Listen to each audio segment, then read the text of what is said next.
Dubai's PMI is rising, but at its slowest rate in 12 months, and Saudi's Q4 GDP is up 5.5%. You're watching the Daily Brief with Forbes. I'm Ramia Farrage. Business conditions are still improving in Dubai, but at their slowest rate for 12 months as the growth in new orders wanes. February's Purchasing Managers Index was 54.1, down from 54.5 in January. It's its slowest growth rate since Feb 2022. Dubai saw a slowdown in new business growth, with new orders rising the least since the beginning of 2022. Still, the rate of growth is strong overall. Saudi's GDP grew by 5.5% in Q4 2022 compared with 2021. The rise was driven by an increase in oil and non-oil activities. Non-oil activity rose by 6.2% and oil activity rose by 6.1%. Government services activity grew by 2.9% in Q4. However, Saudi's economy slumped from Q3 when it saw 8.8% growth. The lower growth came on the back of OPEC Plus's production cuts. The IMF has lowered Saudi's economic growth forecast to 2.6% for this year. Meanwhile, Saudi has allocated $800 million to finance development projects for least developed countries in Africa and Asia. The Saudi Fund for Development will arrange the capital. Officials say despite the developmental and social progress achieved over the past 50 years, fundamental challenges faced by least developed countries remain and have become more complex and urgent. LDCs are low-income countries facing severe structural impediments to sustainable development. They're highly vulnerable to economic and environmental shocks and have low levels of human assets. Turkey borrowed $2.25 billion in its first international bond offering following its devastating earthquakes. The dollar-denominated bonds mature in March 2029 at a yield of 9.5%.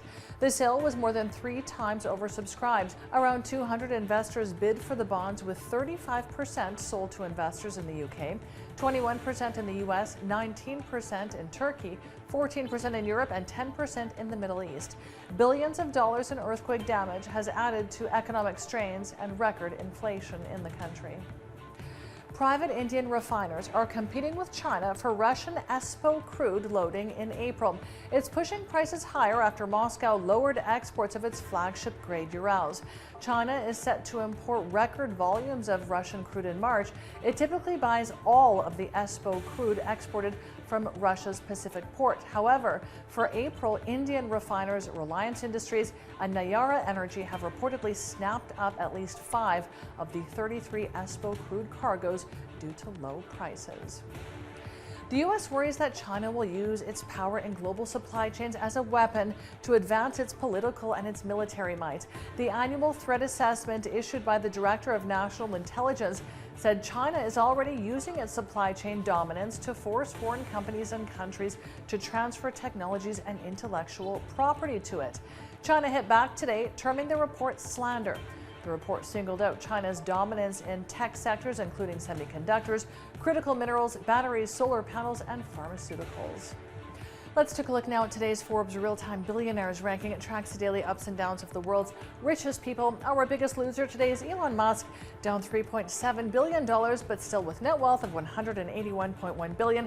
Our second biggest loser today is LVMH's Bernard Arnault, down $2.4 billion, with net wealth of $210.2 billion. And our third place loser is Mukesh Ambani, down $1.7 billion, with net wealth of $84.8 billion. Check out our website and our social media for all of the latest billionaires news. Credit Suisse has delayed the release of its 2022 annual report after U.S. regulators made last-minute inquiries regarding previous statements. The rare move comes as the scandal-hit bank has endured a barrage of problems in recent years. It said the SEC made a late call last night regarding revisions made to cash flow statements for 2019 and 2020.